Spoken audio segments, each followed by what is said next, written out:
Assalamualaikum warahmatullahi wabarakatuh. Sesaat lagi kita akan menyimak kajian Islam ilmiah Ahlus Sunnah wal Jamaah yang akan dibawakan oleh guru kita, Ustadz Bambang Ahmad Wafi, BA MPDI. Masih membawakan kitab Al-Usul As-Salasah. Kali ini mengangkat tema Inabah, Isti'anah, dan Isti'azah.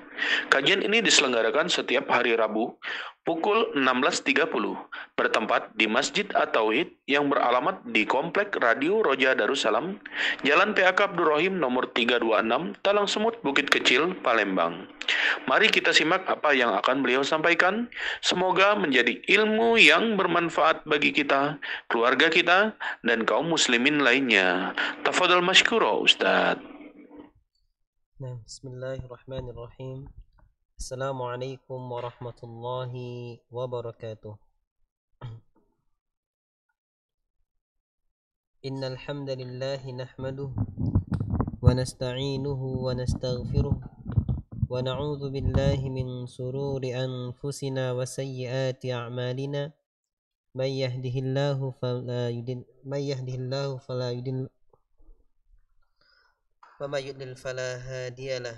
Wa ashhadu an la ilaha illallah wahdahu la syarika lah. Wa ashhadu anna Muhammadan abduhu wa rasuluh. Allahumma salli ala Muhammad wa ala ali Muhammad wa man tabi'ahum bi ihsanin ila yaumiddin. Ya ayyuhalladzina amanu ittaqullaha haqqa tuqatih wa la tamutunna illa wa antum muslimun. يا أيها الناس اتقوا ربكم الذي خلقكم من نفس واحدة وخلق منها زوجها وبث منهما رجالا كثيرا ونساء واتقوا الله الذي تساءلون به والأرحام إن الله كان عليكم رقيبا. يا أيها الذين آمنوا اتقوا الله وقولوا قولا سديدا يصلح لكم أعمالكم ويغفر لكم ذنوبكم ومن يطع الله ورسوله فقد فاز فوزا عظيما. أما بعد فإن أصدق الحديث كتاب الله وخير الحديث هدي محمد صلى الله عليه وسلم وشر الأمور محدثاتها فإن كل محدثة بدعة wa kulla bid'atin dhalalah wa kulla dhalalatin finnar. Ikhwatal iman, pendengar setia Radio Roja Darussalam dan Sriwijaya Mengaji yang senantiasa dimuliakan oleh Allah Subhanahu wa taala. Alhamdulillah, pada kesempatan kali ini kita bisa melanjutkan kajian kita dari kitab Al-Usul Ats-Tsalatsah yang ditulis oleh Syekh Muhammad bin Abdul Wahhab At-Tamimi rahimahullahu ta'ala, yang mana kita sampai pada perkataan beliau, wa dalilul inabati qauluhu ta'ala, dan dalil inabah adalah firman Allah Subhanahu wa ta'ala. Karena Syekh di sini masih menjelaskan tentang macam-macam ibadah, di antara bentuk-bentuk ibadah, dan beliau mengatakan inabah masuk dalam kategori ibadah. Apa dalilnya? Ini dalilnya. Beliau mengatakan wa dalilul inabati qauluhu ta'ala, dan dalilnya inabah adalah firman Allah Subhanahu wa ta'ala dalam Quran surat Az-Zumar ayat ke-54. Allah Subhanahu wa taala berfirman, "Wa anibu ila rabbikum wa aslimu lah." Dan anibu, kembalilah kalian semua, ila rabbikum, kepada Rabb kalian, wa aslimu lah, dan berserah dirilah kalian kepadanya. Anibu, kembalilah kalian. Jadi al-inabah artinya apa? Kembali secara bahasa. Lalu apa kata Syekh Muhammad bin Salih Al-Utsaimin rahimahullah? Beliau mengatakan, al-inabatu ar-ruju'u ila Allah Ta'ala bil qiyami bi ta'atihi wa jitinabi ma'siyatihi. Inabah itu, kata Syekh Muhammad bin Salih Al-Utsaimin rahimahullahu ta'ala rahmatan wasi'ah, beliau mengatakan inabah adalah kembali kepada Allah dengan jalan melaksanakan ketaatan kepadanya dan meninggalkan kemaksiatan terhadapnya. Jadi gak sekedar kembali. Kalau kita terjemahkan bahasa Indonesia, inabah kembali karena kepanjangannya. Tapi maknanya inabah adalah kembali kepada Allah dengan menjalankan ketaatan kepadanya dan meninggalkan kemaksiatan terhadapnya. Jadi wujud kembalinya itu ada. Gak sekedar bilang saya kembali kepada Allah, sudah. Tapi ada wujudnya, yaitu wujudnya menjalankan ketaatan kepada Allah dan meninggalkan kemaksiatan terhadap Allah Subhanahu wa ta'ala. Wahia qaribatun min ma'na taubah. Dan inabah ini maknanya dekat dengan makna taubat. Illa annaha araqqu minha lima tash'uru bihi min al-i'timadi 'ala Allah wal luju'i ilaihi. Akan tetapi inabah ini lebih lembut, ya, lebih halus daripada taubat tadi. Kenapa? Karena dalam inabah ini memiliki perasaan bersandar kepada Allah dan berpangku, bergantung kepada Allah Subhanahu wa ta'ala. Wala takunu illa lillahi ta'ala. Dan inabah ini tidaklah terjadi kecuali untuk Allah Subhanahu wa ta'ala. Jadi kalau inabah itu artinya kembali kepada Allah sudah. Karena inabah kalau rujuk ilal bait, rujuk ila zaujatil ula. Kalau rujuk pulang ke rumah, kembali ke istri pertama. Ruju'u ini kembali bisa. Tapi kalau al-inabah kembali tidaklah terjadi kecuali kepada Allah Subhanahu wa ta'ala. Jadi jangan ngomong saya inabah kepada istri saya, enggak ada. Inabah kepada Allah Subhanahu wa ta'ala. Wa daliluha qauluhu ta'ala. Dalilnya adalah firman Allah Subhanahu wa ta'ala, wa anibu ila rabbikum wa aslimu lah. Dan kembalilah kalian kepada Rabb kalian dan berserah dirilah kepadanya. Jadi kalau kembali inabah itu hanya kepada Allah Subhanahu wa ta'ala. Ya. Bisa membedakannya dengan taubat? Dekat kan maknanya? Beda, dia ada unsur merasa bersandar kepada Allah. Ini inabah. Dan taubat, di antara bentuk taubat itu adalah dia melakukan suatu perbuatan kemaksiatan dan dia menyesal sehingga dia minta ampun kepada Allah. Itu dalam rangkaian taubat, minta ampun kepada Allah. Karena taubat, pernah nggak saya sebutkan taubat itu ada 4 syarat, 5 sempurna. Syarat yang pertama dalam taubat adalah menyesal, an-nadam, menyesal. Yang kedua adalah istighfar, ya. minta ampun sama Allah dan salat 2 rakaat. Sudah menyesal, dia salat 2 rakaat dan minta ampun pada Allah Subhanahu wa taala. Dalilnya adalah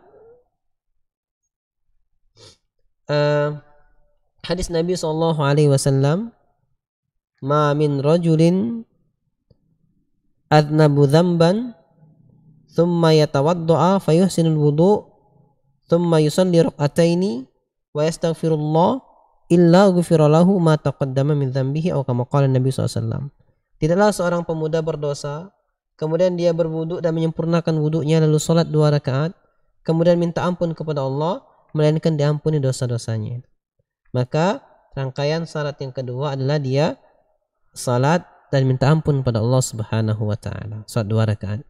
Hadisnya seperti tadi, namun banyak ulama yang mengatakan itulah disebut dengan salat taubat. Kenapa? Karena dia taubat, kan nyesel. Yang ketiga, syarat taubat adalah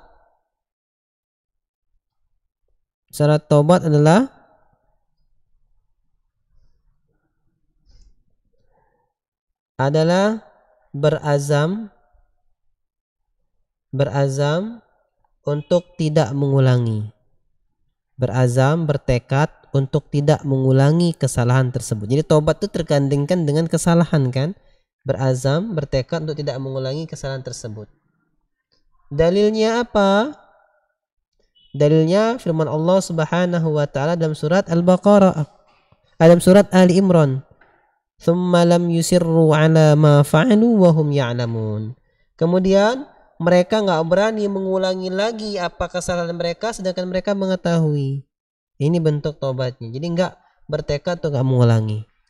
Yang keempat adalah mengisi dengan kebaikan.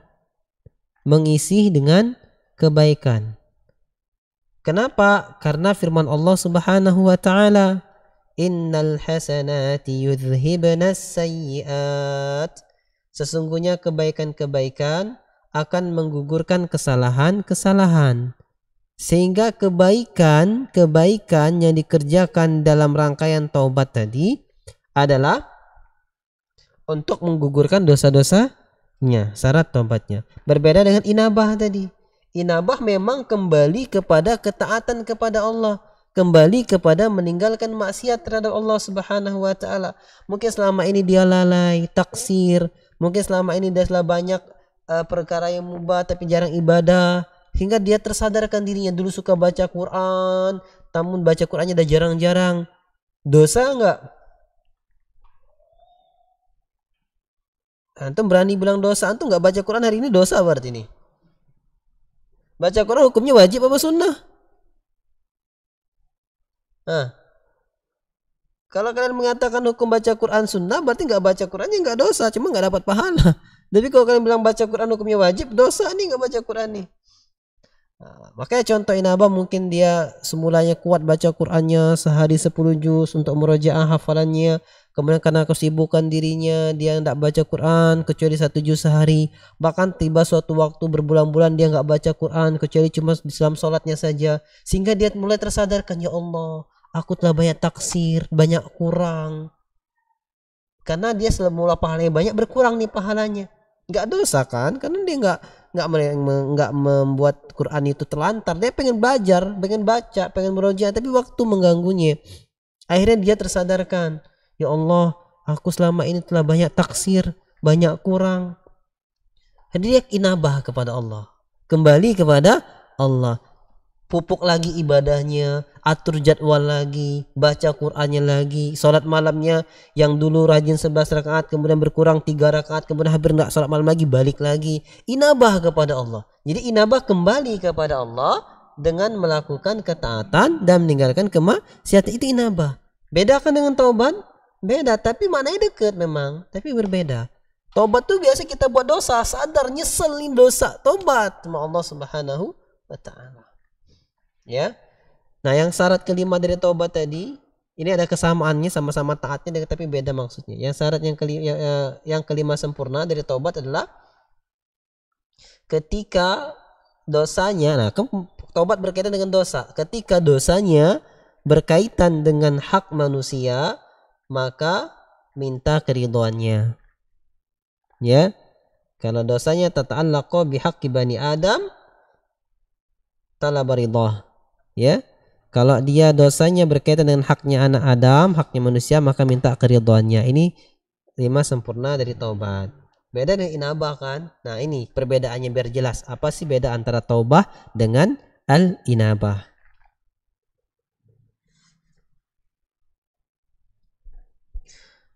Di sini ketika Allah Subhanahu wa taala berfirman, "Wa anibu ila rabbikum waslimulah," Syekh Muhammad bin Shalih Al-Utsaimin menjelaskan, adapun maksud dari firman Allah Subhanahu wa taala, "Wa aslimulah," dan berserah dirilah kalian kepadanya, kepada Allah. Al-Islam, al-slimu, Islamlah, berislamlah kepadanya. Wa aslimulah terjemahan harfiahnya, berislamlah kamu kepadanya. Al-Islam di sini maknanya al-Islamu syar'i. Islam asy-syar'i. Karena ada Islam syar'i, ada Islam kauni. Berserah diri karena syariat, ada Islam itu berserah diri artinya. Berserah diri karena syariat, ada berserah diri karena kauni, keadaan ciptaan Allah. Nah, al-Islamu syar'i maknanya wa huwa al-istislamu li ahkamillahi syar'iyyah. وَذَلِكَ أَنَّ الْإِسْلَامَ لِلَّهِ تَعَالَى نَوْعًا. Islam asy-syar'i ini adalah berserah diri kepada terhadap hukum-hukum Allah yang syar'i. Berserah diri terhadap hukum-hukum Allah yang syar'i. Ini maksudnya al-Islam asy-syar'i. Jadi Allah perintahkan salat, dia berserah diri, dia ikuti. Hukum-hukum Allah yang syar'i, dia berserah diri, dia ikut dia. Kenapa? Karena Islam itu ada 2. Yang pertama Islam kauni, yang kedua Islam syar'i. Islam kauni, apa itu Islam kauni? Islam kauni adalah al-istislamu li hukmihil kauni, wa hadha 'amun li kulli man fis samawati wal ard min mu'minin wa kafirin wa birrin wa fajirin.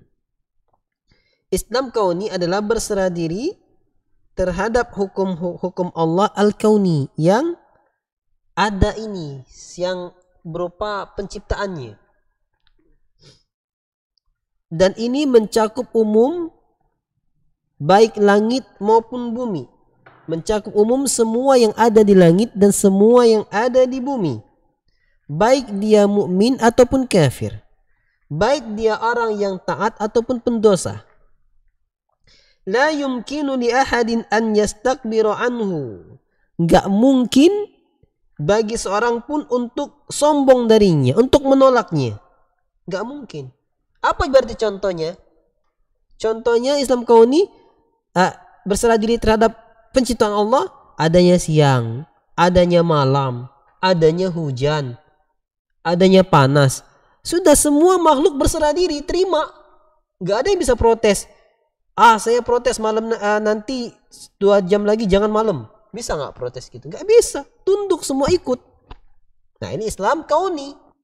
Nggak ada yang bisa menolak. Semuanya menerima. Baik dia mukmin maupun kafir. Baik orang yang berbakti, yang baik maupun orang yang pendosa. Semuanya menerima. Ini namanya Islam kauni. Dalilnya adalah firman Allah Subhanahu wa taala, وَلَهُ أَسْلَمَ مَنْ فِي السَّمَاوَاتِ وَالْأَرْضِ طَوْعًا وَكَرْهًا وَإِلَيْهِ يُرْجَعُونَ. Quran surat Ali Imran ayat ke-83.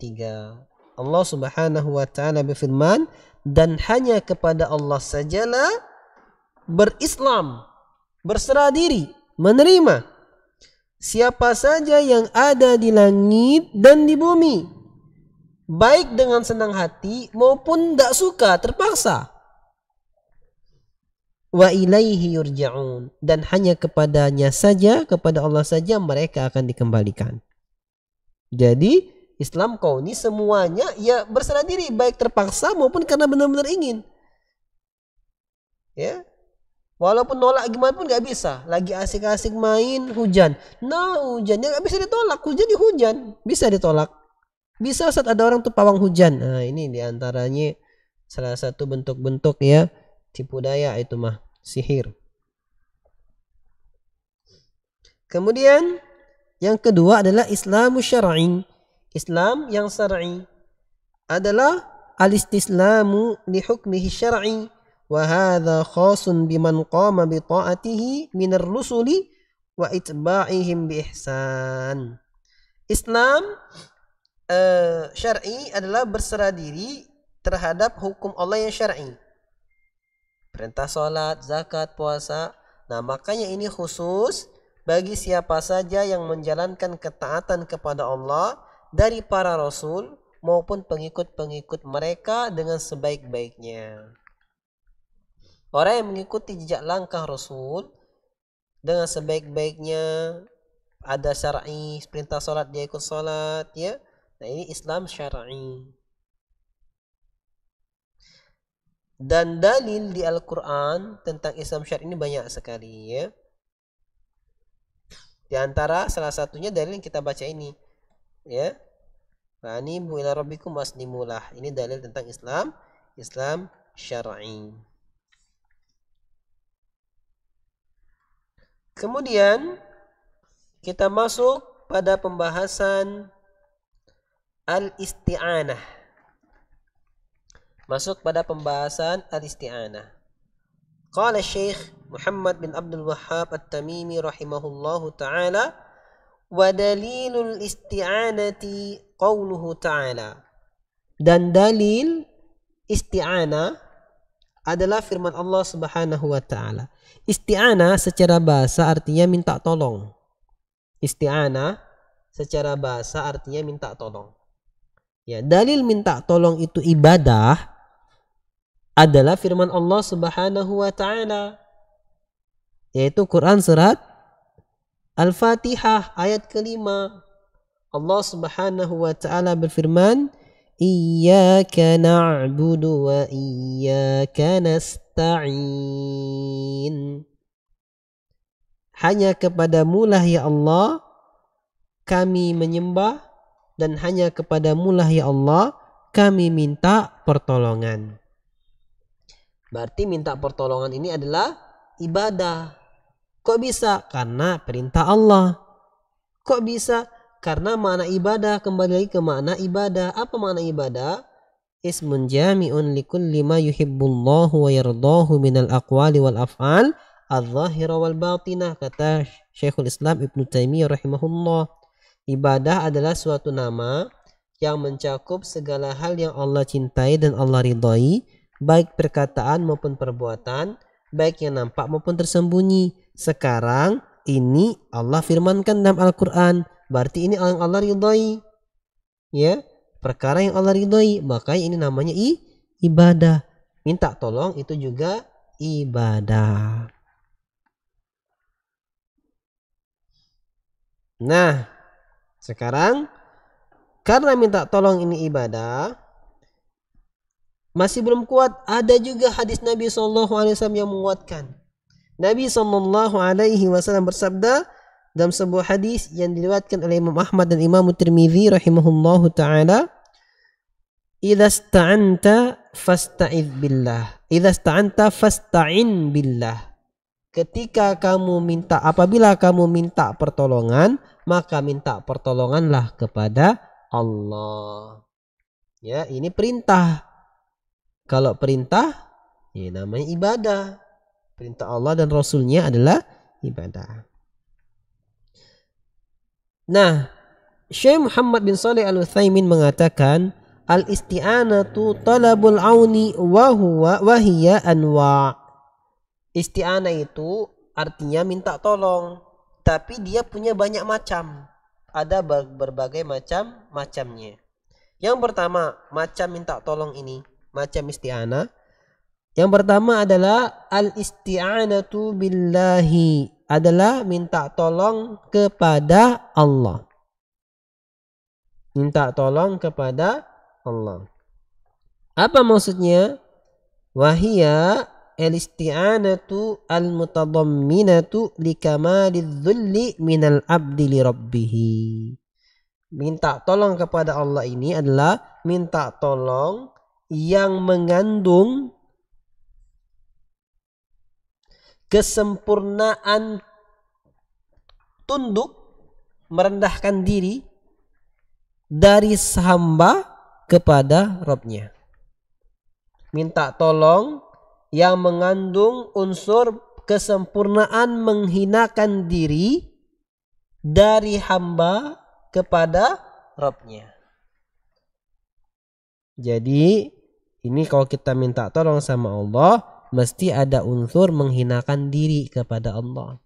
Katakan kita lemah, katakan ikrarkan kita ini enggak ada daya kecuali Allah Subhanahu wa taala yang membantu. Kita sampaikan kelemahan diri kita. Nah, kepada Allah ini makanya namanya isti'anah kepada Allah. Wa tafwidil amri ilaihi, dan mengandung penyandaran perkara tersebut kepada Allah. Disandarkan perkara tersebut kepada Allah.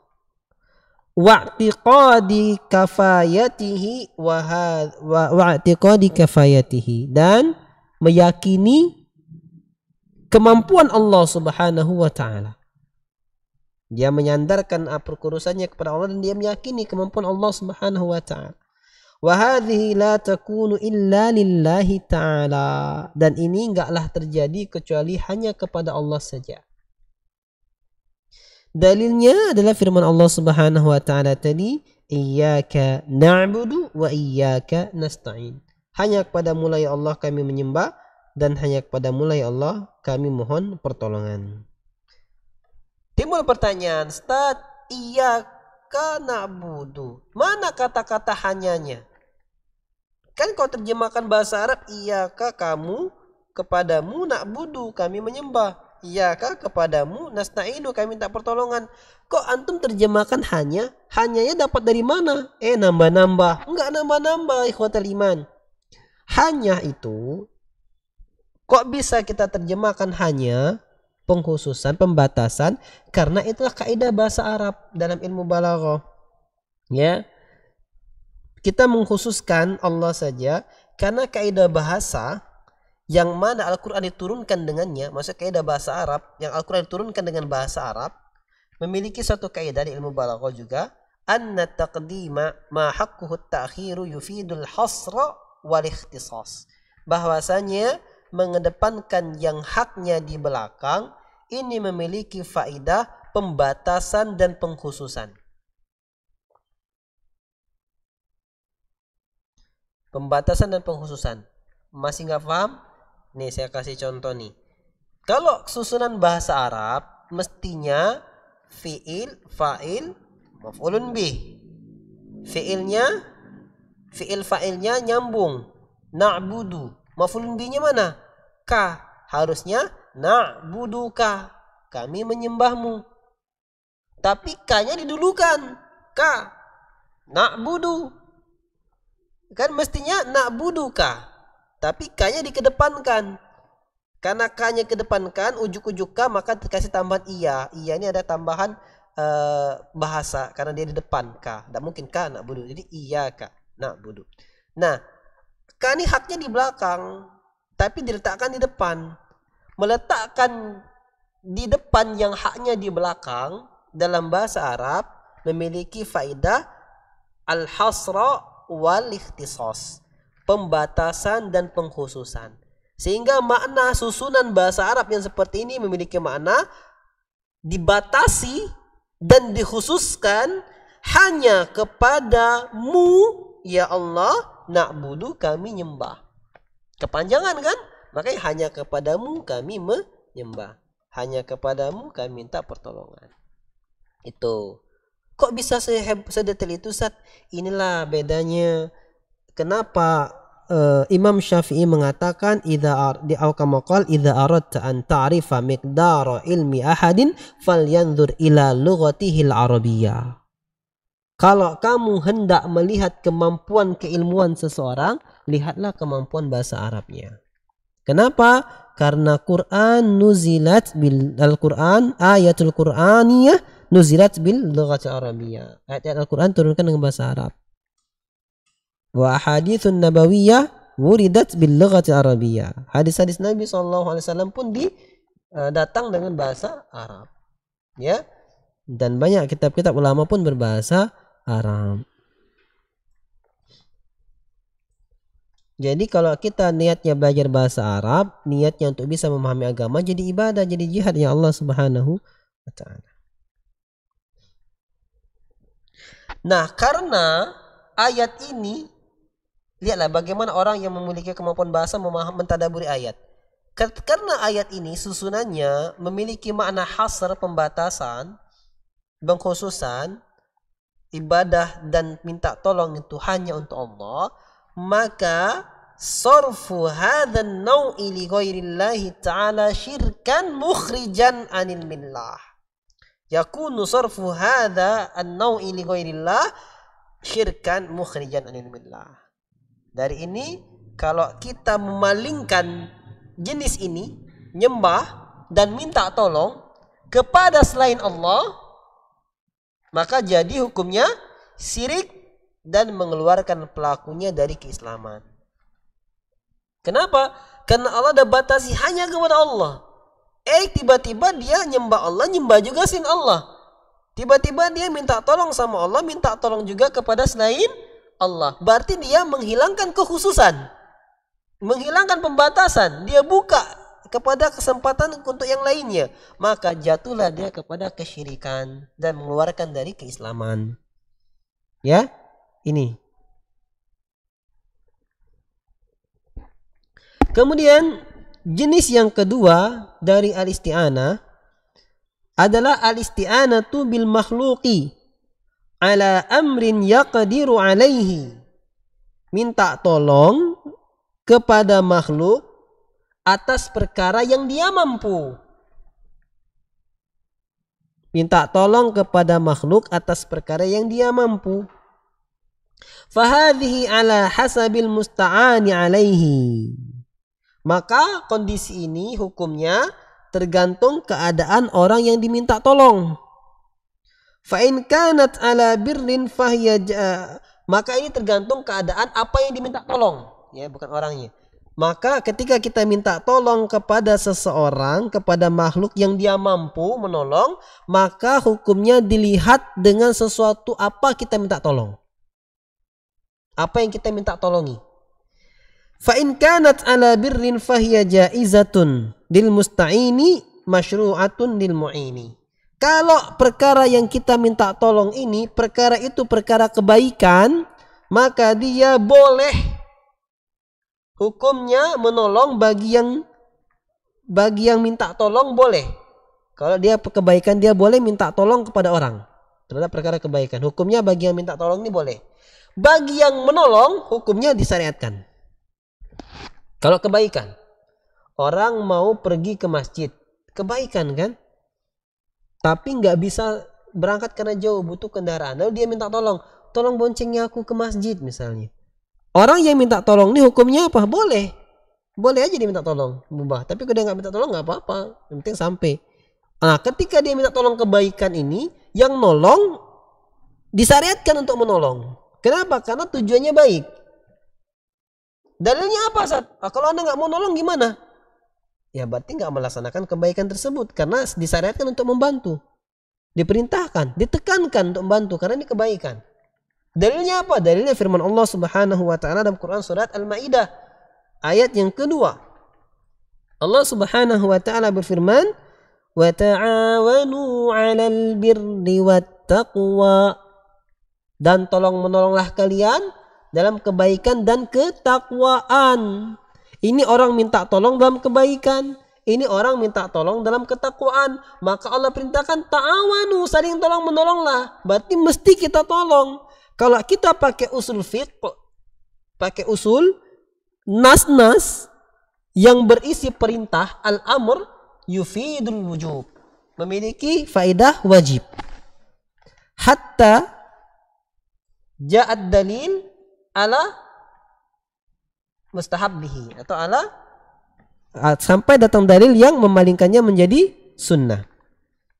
Hukum asal kalau ada perintah dalam Al-Quran wajib, kecuali ada dalil-dalil lain yang membuat dia jadi sunnah. Paham nggak? Saya kasih contoh, ini nyimpang dikit. Saya kasih contoh penerapan usul fiqh. Nabi SAW bersabda, la tashrab wa anta qa'imun. Atau dalam lafaz lain, la yashrabanna ahadukum qa'iman. Janganlah sekali-kali salah seorang di antara kalian minum dalam keadaan berdiri.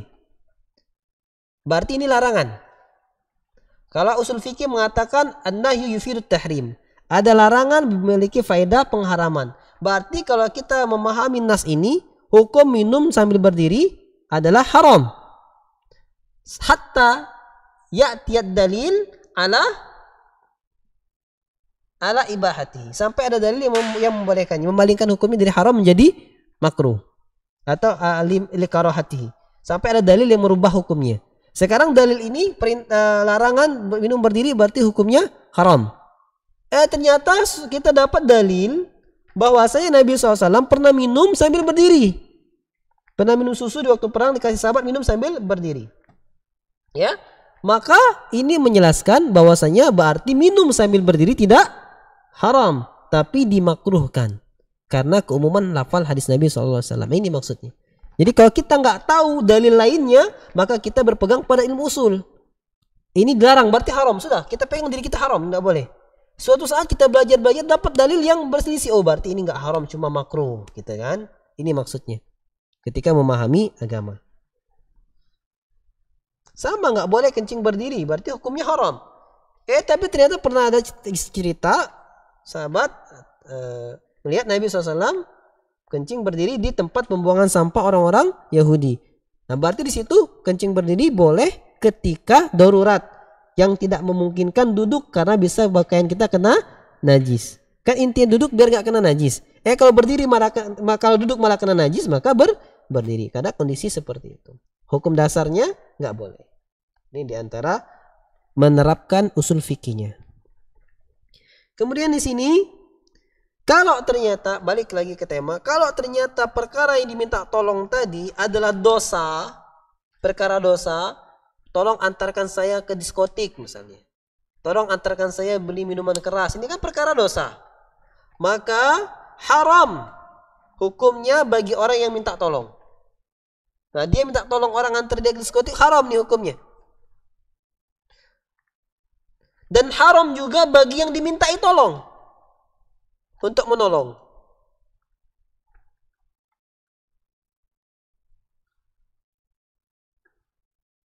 Kenapa? Karena firman Allah Subhanahu wa taala tadi, lanjutan ayat tadi, Quran surah Al-Maidah ayat kedua. Wala ta'awanu 'alal itsmi wal 'udwan. Janganlah kalian saling tolong menolong dalam dosa dan permusuhan. Ini umum. Nanti kalau ada teman-temannya suka ghibah, ya, ngajak kita biar membenci dia, ya jangan. Kan tidak boleh tolong menolong dalam dosa permusuhan. Dia ngajak kita musuhi dia, ya jangan. Haram kita ikut musuhi dia. Tapi dia tuh kayak gini. Ini kan persepsi dia. Kebenarannya belum tahu. Kalau kita langsung ikut musuhin dia, haram. Ya, karena orang ini ngajak musuhin orang. Allah larang tolong menolong dalam permusuhan dan dosa dan permusuhan. Jadi gimana kalau kita dapat berita orang ini buruk, kita harus musuhi? Kita kembalikan ke firman Allah Quran surah Hujurat. Ya ayyuhalladzina amanu in ja'akum fasiqun binaba'in fatabayyanu. Wahai orang-orang yang beriman, kalau ada orang fasik membawakan berita kepadamu, maka carilah kejelasannya, tabayun dulu. Ya, jangan langsung diterima.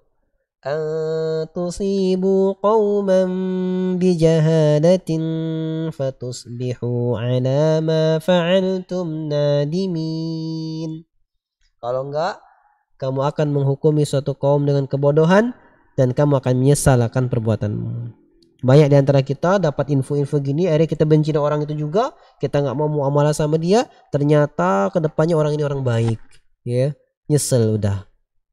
Nyesel kenapa? Ada banyak dosa gibahin dia. Nah, kalau yang diminta tolong, perkara yang diminta tolong tadi perkara yang mubah, ya, yang mubah, maka bagi yang minta tolong boleh. untuk minta tolong perkara mubah, tolong ambilkan pena, itu kan perkara mubah. Ya boleh minta tolong seperti itu, boleh hukumnya. Dan bagi yang menolong, hukumnya bisa jadi dia dapat pahala. Tapi ini perkara mubah, bukan ibadah. Iya, bisa jadi dapat pahala. Kenapa? Karena perbuatan baiknya terhadap orang lain. Ditambah lagi ada firman Allah Subhanahu wa taala. Allah berfirman dalam Quran surat Al-Baqarah ayat 195. Wa ahsinu innallaha yuhibbul muhsinin. Dan berbuat baiklah kalian. Sesungguhnya Allah mencintai orang-orang yang berbuat baik. Sehingga ada pahalanya dia mengamalkan firman Allah. Perkara mubah, tapi perbuatan baiknya ini diberi pahala oleh Allah Subhanahu wa ta'ala. Jadi sunnah dia bagus, dia untuk disukai, dia untuk membantu perkara yang mubah. Orang lagi bangun rumah, kita capek, kita bantu-bantu ngangkat sedikit, nah apa-apa perkara mubah. Apalagi orang yang minta tolongnya bantu. Perkara mubah, kita dinilai pahala berbuat baik. Minta tolong yang ketiga adalah al-isti'anatu bi makhluqin hayyin hadirin ghairi qadirin fahadhihi laghwun la ta'ilun tahtaha mithlu an yasta'ina bi syakhsin dha'ifin ala hamli syai'in thaqil. Minta tolong kepada makhluk yang hidup, yang hadir, yang ada. Minta tolong kepada makhluk yang dia hidup, dia hadir, tapi nggak mampu. Maka ini sia-sia hukumnya. Sia-sia. Kenapa sia-sia? Ya nggak ada manfaatnya. Contoh, minta tolong orang yang badannya lemah, kurus, untuk ngangkat barang berat. Ya sia-sia.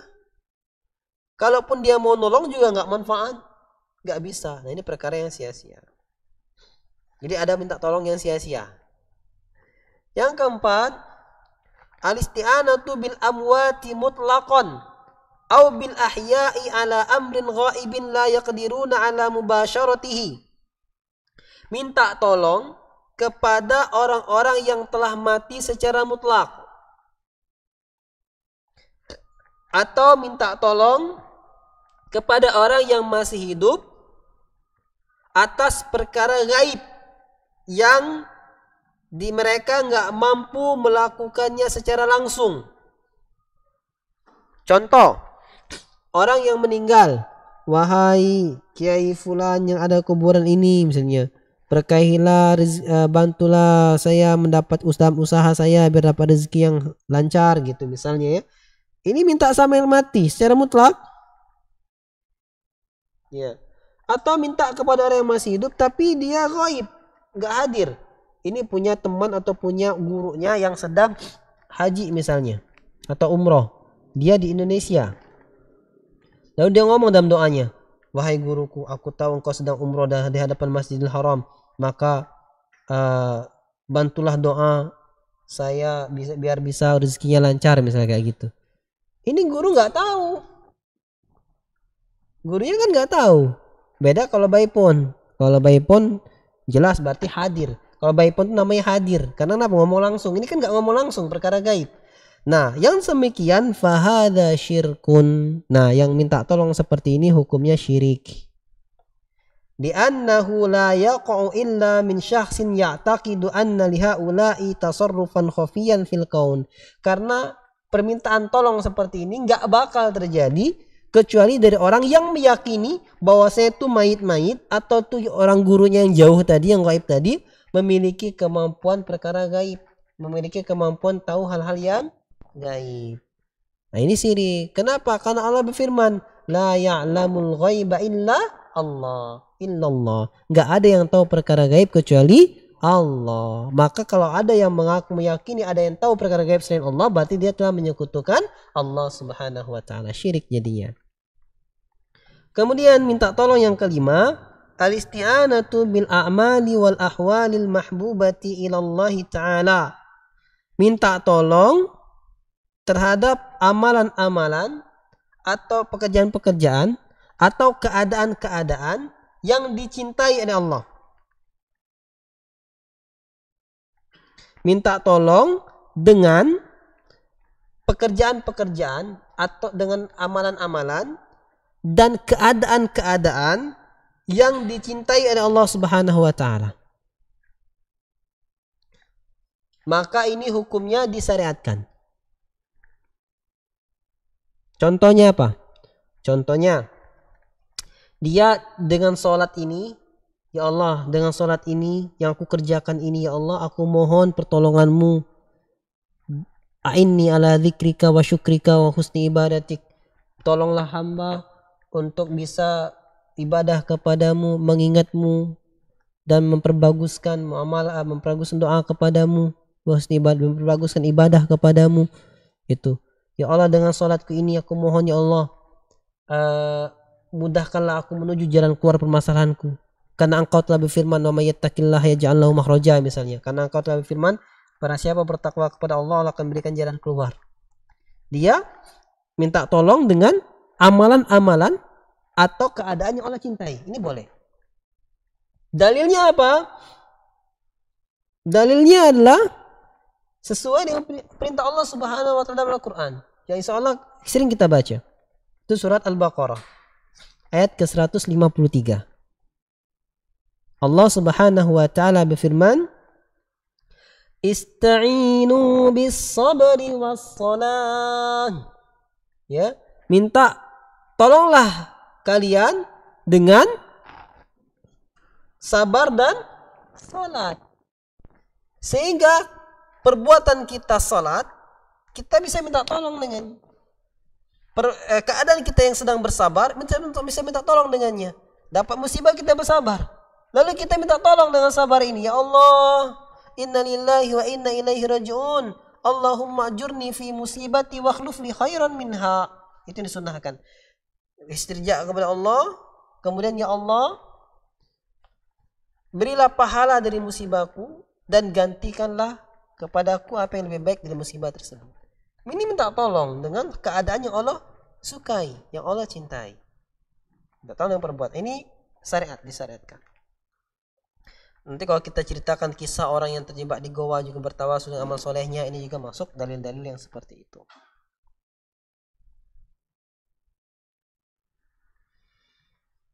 Nah, kata Syekh Muhammad bin Shalih Al-Utsaimin, di sini muallif Syekh Muhammad bin Abdul Wahhab At-Tamimi rahimahullah, itu istadalla al-muallif rahimahullahu ta'ala lin-naw'il awwali biqawli ta'ala iyyaka na'budu wa iyyaka nasta'in wa qawlihi idza sta'anta fasta'in billah. Nah, dalam naw' awal, dalam jenis pertolongan yang pertama tadi, minta tolong kepada Allah tadi, ini Syekh Muhammad bin Abdul Wahhab At-Tamimi rahimahullah itu berdalil dengan firman Allah iyyaka na'budu wa iyyaka nasta'in. Ini dalil tentang minta tolong yang pertama tadi, minta tolong kepada Allah. Dan juga berdalil dengan hadis Nabi SAW, idza sta'anta fasta'in billah. Kalau kamu minta tolonglah kepada Allah Subhanahu wa taala.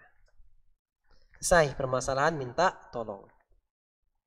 Sekarang masuk ke permasalahan al-isti'adzah, minta perlindungan. Ustaz, apa bedanya dengan minta tolong? Kan sama aja. Samanya gimana? Minta tolong dilindungi, Ustaz. Nah, beda. Ini minta tolong, minta perlindungan beda. Minta perlindungan, al-isti'adzah. Isti'adzah artinya minta perlindungan. Dalil isti'adzah itu adalah ibadah, adalah firman Allah Subhanahu wa taala, Quran surat Al-Falaq dan Quran surat An-Nas. Ya, awal ayat pertama. Allah berfirman, "Qul a'udzu birabbil falaq." Dan firman-Nya, "Qul a'udzu birabbin nas." Ya. Katakanlah, aku berlindung kepada Rabb Allah nya falak, waktu subuh.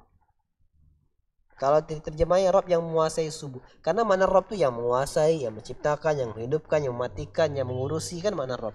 Ini terserah. Rabb yang mengurusi subuh, ya. Dan katakanlah aku berlindung kepada Rabb-nya manusia. Rabb-nya manusia. Maka minta perlindungan. Ini adalah ibadah. Jadi makna isti'adzah adalah talabul i'adzah, minta perlindungan. Wal i'adzatu al-himayatu min makruhin. Dan perlindungan di sini, perlindungan apa? Perlindungan dari perkara yang dibenci. Fal musta'idzu muhtamin biman ista'adza bihi wa mu'tasim bihi wal sehingga orang yang diminta fal musta'idz, sehingga orang yang minta tolong ini dia benar-benar minta berharap ya kepada siapa yang dia minta perlindungan,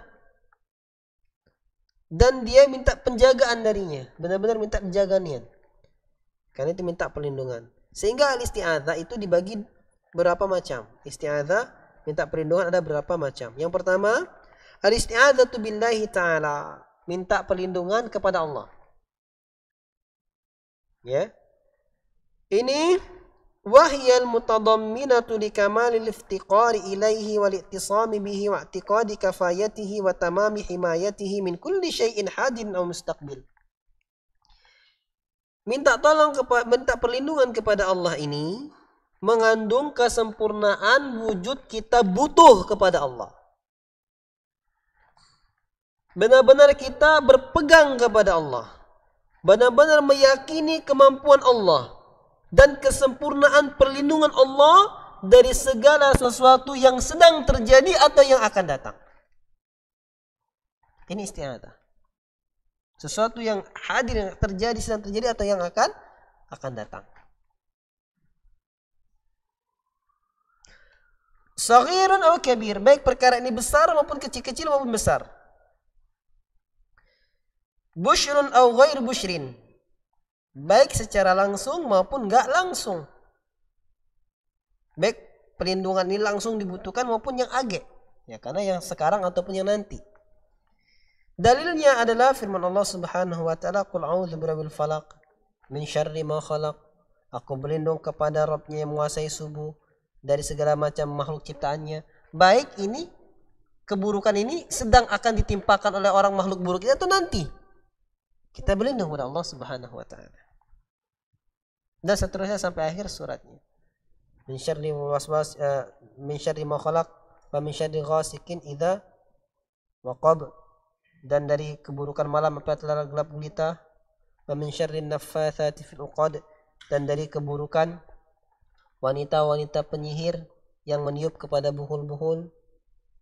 Ya karena biasanya santet tuh pakai buhul, ya. Wa min syarri hasidin idza hasad, dan dari keburukan orang yang dengki ketika dia dengki. Apa sih keburukan orang yang dengki? Tahu enggak? Ain di antaranya. Ain itu pandangan hasad. Ketika orang memandang kita dengan pandangan hasad, pandangan dengki, ini ada penyakit nih menyertai ini. Sakit ain nanti. Makanya banyak-banyak berlindung kepada Allah. Nah, itulah sebabnya, ini mohon maaf ya, ini di antara sebabnya kenapa tidak dianjurkan dan bahkan cenderung dilarang kita pasang foto profil di media sosial. Kenapa? Foto profil yang bagus-bagus, ada orang yang hasad mandang. Cak kebelagaan dia nih. Mugo lagi dia rusak lainnya misalnya kan. Tahu-tahu kena. Rusak wajahnya, gosong lah, pakai kosmetik gak cocok lah, bentol-bentol lah, kenain dia akhirnya. Lagi bawa anak bayi baru lahir. Lucunya. Ini yang seneng. Yang gak seneng, sombong nih punya anak. Entah-entah aku belum punya anak, mugo-mugo celaka nanti gimana? Ini yang dibuat kehati-hatiannya.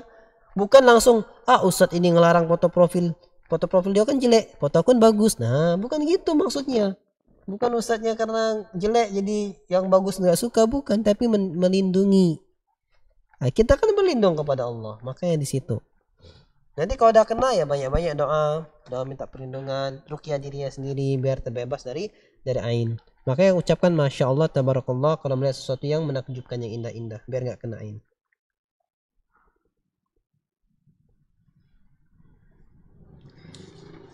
Kemudian juga firman Allah Quran surah An-Nas, "Qul a'udzu birabbin nas", katakanlah aku berlindung kepada Rabb manusia, Malikin nas, raja manusia, ilahin nas, sesembahan manusia, min syarril waswasil khannas, dari keburukan syaitan yang berbisik kepada hati-hati manusia minal jinnati wan nas, di kalangan jin dan manusia.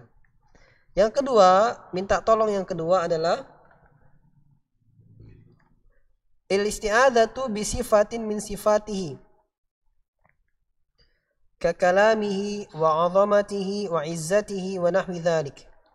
Minta perlindungan kepada sifat dari sifat-sifat Allah.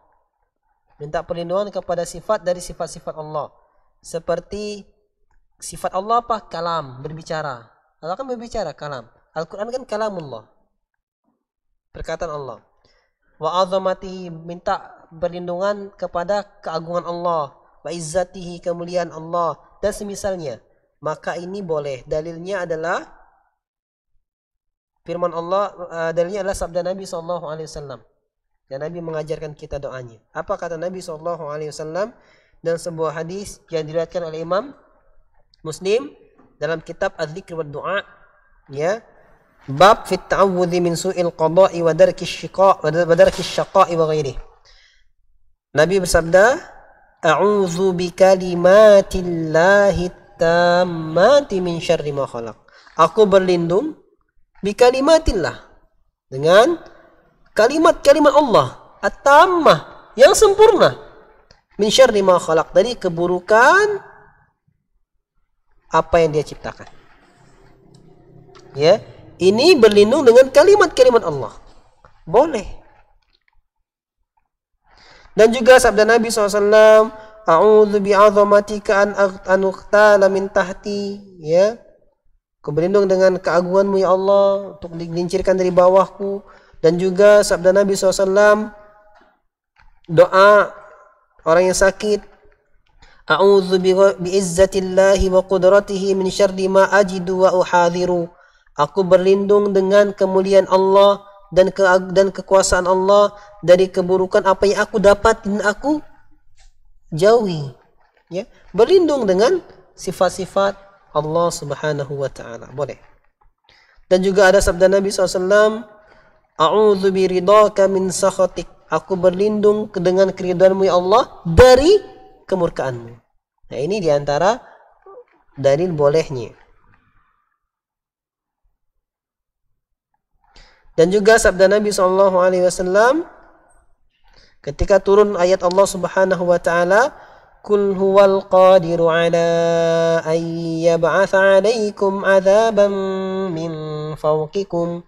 Katakanlah, sesungguhnya Allah mampu untuk mengutus kepada kalian azab, mengirimkan azab dari atas kalian. Mendengar ayat ini, ya, Nabi SAW bersabda, a'udzu biwajhika. Aku berlindung kepada aku berlindung dengan wajahmu ya Allah. Berlindung dari azab ini. Berlindungnya dengan wajah Allah Subhanahu wa taala. Boleh. Ya, aku berlindung dengan kemuliaan Allah, berlindung dengan wajah Allah, berlindung dengan kalamullah, berlindung dengan keagungan Allah, berlindung dengan sifat-sifat Allah Ar-Rahman Ar-Rahim. A'udzu birrahman, a'udzu birrahim, a'udzu bil qadir. Ini boleh kayak gitu. Boleh ya. Dan isti'adzah, minta perlindungan yang terakhir, yang ketiga, belum yang terakhir, ada 4 yang ketiga. Al-isti'adzatu bil amwati wa bil ahya'i ghairil hadirin al-qadirin 'ala al-'auzi. Minta tolong dengan atau kepada mayat-mayat atau orang hidup yang tidak hadir, yang gaib tadi, yang enggak mampu menolong. Ini minta yang enggak mampu melindungi, ya. Kayak bahas perlindungan, yang enggak mampu melindungi. Maka ini fahadha syirkun, maka ini hukumnya syirik. Dalilnya firman Allah Subhanahu wa taala Quran surat Jin ayat ke-6. Allah Subhanahu wa taala berfirman, wa annahu kana rijalun minal insi ya'udzuuna birijalin minal jinn fazaduhum rahaqa. Bahwasanya ada pemuda-pemuda dari kalangan manusia, mereka minta tolong dengan pemuda-pemuda dari kalangan jin. Fazaduhum rahaqa, lalu jin-jin itu menambahkan kesesatan bagi mereka. Jadi kalau minta tolong kepada yang nggak mampu, ya, jin yang gaib, kepada yang mati, maka nggak ada nambah kecuali kesesatan saja, tambah melenceng, ya, nggak ada tambah sakti. Sakti menurut dia tapi tambah sesat dari jalan Allah Subhanahu wa taala. Yang keempat, yang terakhir adalah al-isti'adzatu bima yumkinul a'udzu bihi minal makhluqina minal bashari awil amakini aw ghairiha. Minta perlindungan kepada apa saja yang mungkin untuk membantu, melindungi. Minta perlindungan kepada apa saja yang mungkin untuk melindungi, baik dari kalangan makhluk, baik manusia maupun tempat-tempat dan selainnya. Oh, boleh berlindung kepada tempat, boleh. Berlindung kepada manusia boleh, kalau dia mampu. Ini boleh. Hukumnya boleh. Jaizun, hukumnya boleh. Wa dalilu qaulu sallallahu alaihi wasallam. Dalilnya adalah sabda Nabi sallallahu alaihi wasallam fi dzikril fitan, ketika menyebutkan fitnah-fitnah, man tasharrafa laha tastashrifhu wa man wajada malja'an aw ma'adzan falyu'idz bihi.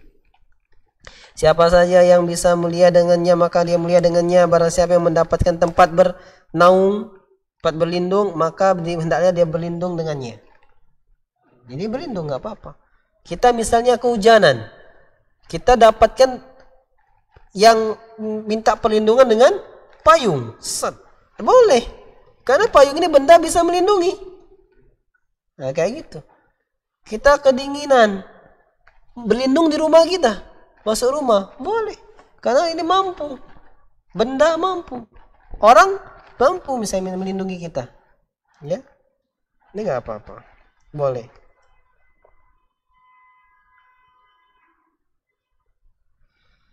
Dan Nabi SAW telah menyebutkan jenis-jenis malja ini, tempat berlindung tadi, dengan sabdanya, "Faman kana lahu ibilun falyalhiq bi ibilihi." Siapa yang punya onta, maka dia susul ontanya, biar bisa melindunginya dari kecapean, dari apa, dari kehausan, ya. Hadis riwayat Imam Muslim.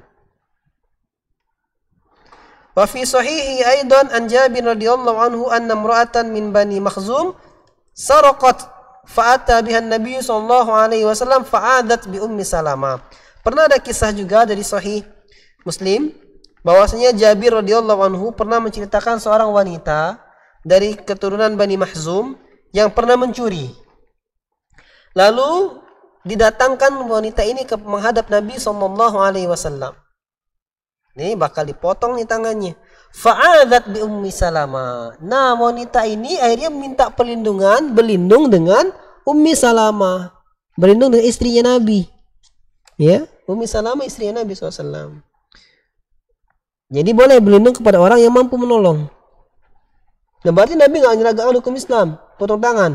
Nah, belum dirinci hadis ini. Kan potong tangan ada batasannya. Sampai hadnya baru kena potong. Kalau mencuri cuma Rp50 nggak kena potong tangan. Ya, ada hadnya, ada batasan potongan tangan tuh. Berapa takaran curiannya baru bisa kena hukum had. Kalau belum sampai belum kena hukum had. Maka di Saudi pun yang menerapkan hukum Islam masih ada penjara. Mencuri, tapi nggak sampai had. Jadi penjara, nggak dihukum, nggak dipotong tangan. Ya, kalau sampai hadnya baru potong tangan. Kemudian walakin in ista'adha min syarri zalimin wajaba iwa'uhu wa i'adatuhu biqadar al-imkan. Nah, kalau ada orang yang minta perlindungan dari keburukan orang yang zalim, minta perlindungan dari keburukan orang yang zalim, maka wajib kita melindunginya semampu kita. Karena dia mau diserang orang yang zalim, maka kita mesti lindungi. Karena orang ini zalim yang mau menyerang dia. Wa in ista'adha litawassuli ila fi'lin mahdzurin awil harabin min wajibin haramun iwa'uhu. Kalau ada orang yang minta perlindungan agar bisa berbuat perkara yang dilarang, atau lari dari atau bisa lari dari kewajiban, maka haram kita melindunginya. Maka haram hukum melindunginya, ya. Jadi kalau ada orang minta tolong karena dizalimi, maka mesti ditolong, ya, wajib kita tolong. Seperti kisah Nabi Musa yang lari dari kejaran, ya, kejaran penduduk Mesir pada waktu itu. Akhirnya ketemulah di Madian, ya, sampailah ke Madian dan dilindungi oleh Nabi di situ dan nikahi dengan anak perempuannya. Wallahu taala a'lam. Mungkin ini yang bisa kita jelaskan pada pertemuan kali ini. Semoga bermanfaat. Apabila ada pertanyaan silakan. Ditunggu pertanyaannya selama 10 detik. Ya, silakan. Ya. Waalaikumsalam.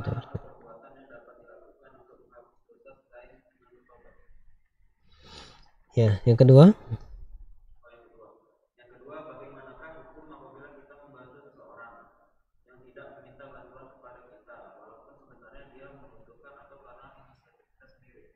Ya, Masya Allah. Yang pertama,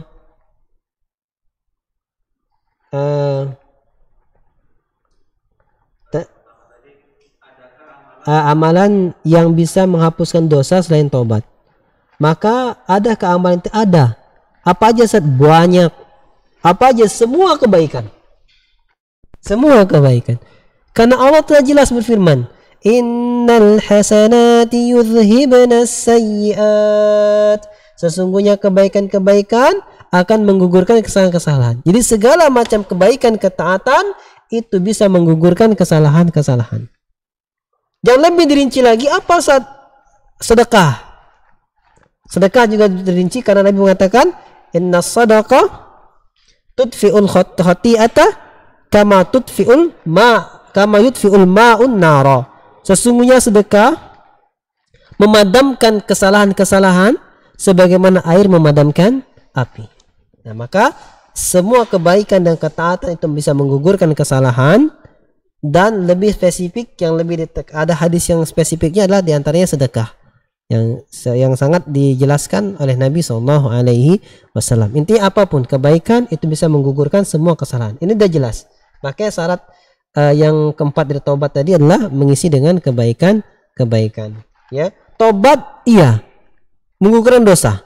Tapi kalau 4 syarat 5 sempurna taubat nggak dilakukan, balik lagi, diulangi lagi, nggak diisi kebaikan, ya nanti nggak jadi nasuha taubatnya, nggak jadi gugurin dosa. Taubat nasuha, taubatnya menghapus kesalahan-kesalahan. Kalau nggak menghapus kesalahan, masih berbuat salah, nggak nyesel, masih ngulangi, berarti nggak nasuha. Karena taubatnya nggak bisa menghapus dosa-dosa tersebut. Kemudian yang pertanyaan yang kedua tadi, bagaimana hukumnya kita membantu saudara kita yang nggak minta bantuan, inisiatif sendiri kita mau bantu, karena kita yakin keadaan seperti itu dia butuh bantuan kita. Bagaimana hukumnya? Hukumnya kita ihsan, berbuat baik sebagaimana firman Allah tadi, wa ahsinu innallaha yuhibbul muhsinin. Berbuat baiklah, sesungguhnya Allah menyukai orang-orang yang berbuat baik. Maka jatuhnya pada kita, hukumnya apa? Hukumnya pada kondisi tersebut adalah mustahab, disukai, sunnah bagi kita untuk membantu. Kalau diyakini dia menerima bantuan kita. Tapi makanya orang yang membantu lihat keadaan. Ketika dia inisiatif membantu, tapi dia lihat karakter temannya.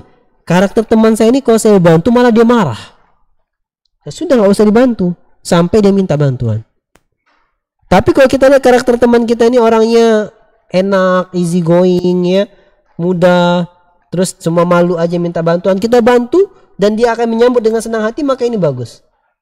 Kita mendapatkan kebaikan membantunya dan menjalin ukhuwah Islamiyah.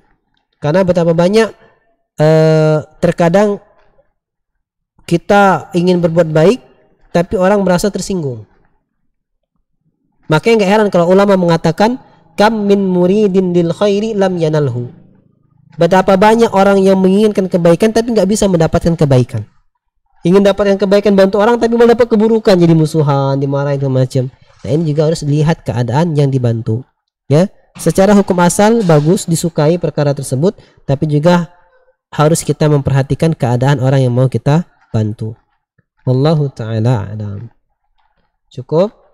Semoga Allah Subhanahu wa taala mudahkan kita memahami agama, termasuk orang-orang yang difaqihkan dalam agama. Man yuridillahu bihi khairan yufaqihu fid din.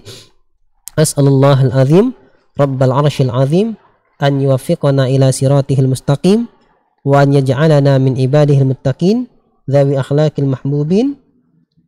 Allahumma inna ala dzikrika wa syukrika wa husni ibadatik. Subhanakallahumma wa bihamdika asyhadu an la ilaha illa anta astaghfiruka wa atubu ilaik. Wa akhiru da'wana alhamdulillahi rabbil alamin. Thumma assalamu alaikum warahmatullahi wabarakatuh.